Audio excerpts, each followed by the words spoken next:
ৰাতি পুৱাবলে কিমান পথ ডাৱৰে ডাৱৰে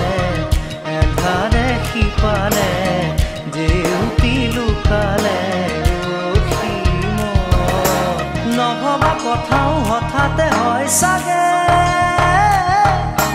পায়ো হেৰুৱালো বুজি পোৱাৰ আগতে